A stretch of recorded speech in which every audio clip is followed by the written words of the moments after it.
నువ్వు నీ కొడుకు ఇద్దరికి సవాల్ విసురుతాను.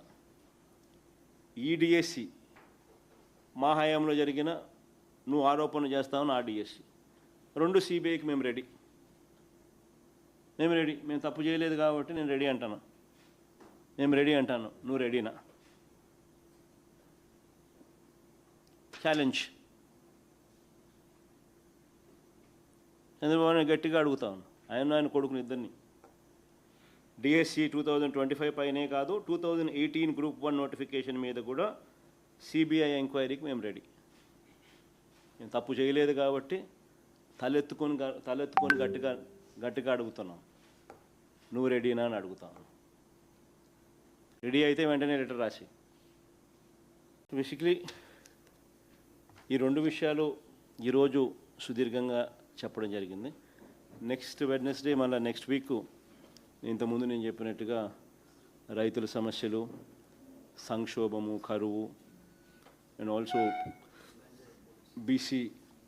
బీసీలకు సంబంధించి ఎవరు ఏం చేసినారు, బీసీల రిజర్వేషన్లకు సంబంధించి అంశాలు, ప్లస్ పోలీసుల చేతనే డైరెక్ట్గా దగ్గరుండి గంజాయి అమ్మిస్తూ ఉన్న పరిస్థితి, రాష్ట్రం మొత్తం గంజాయి ఆంధ్రప్రదేశ్గా ఎలా మారిపోయింది, ఈరోజు ఏ రకంగా ప్రతి ఊరి చివర ప్రతి ఊర్లోకి గంజాయి పాకింది.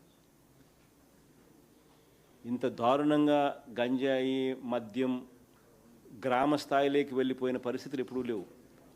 ఎక్కడ చూసినా, ఏ సందు చూసినా బెల్ట్ షాప్ కనిపిస్తుంది, ఏ ఊరు చూసినా బెల్ట్ షాప్ కనిపిస్తుంది, ఏ సందు ఏ ఊరిలో చూసినా గంజాయి దొరుకుతుంది. డైరెక్ట్గా పోలీసులే గంజాయి అమ్మిస్తూ ఉన్నారు. ఈ పరిస్థితి ఇంతకుముందు ఎప్పుడూ లేదు. వీటి మీద సుదీర్ఘంగా నెక్స్ట్ వీక్ మళ్ళీ మాట్లాడతాను. నువ్వు నీ కొడుకు ఇద్దరికి సవాల్ విసురుతాను. ఈ డిఎస్సి మా హయాంలో జరిగిన నువ్వు ఆరోపణలు చేస్తావు ఆ డిఎస్సి రెండు సిబిఐకి మేము రెడీ. మేము తప్పు చేయలేదు కాబట్టి నేను రెడీ అంటాను. నువ్వు రెడీనా? ఛాలెంజ్. చంద్రబాబు నాయుడు గట్టిగా అడుగుతాను, ఆయన కొడుకుని ఇద్దరిని.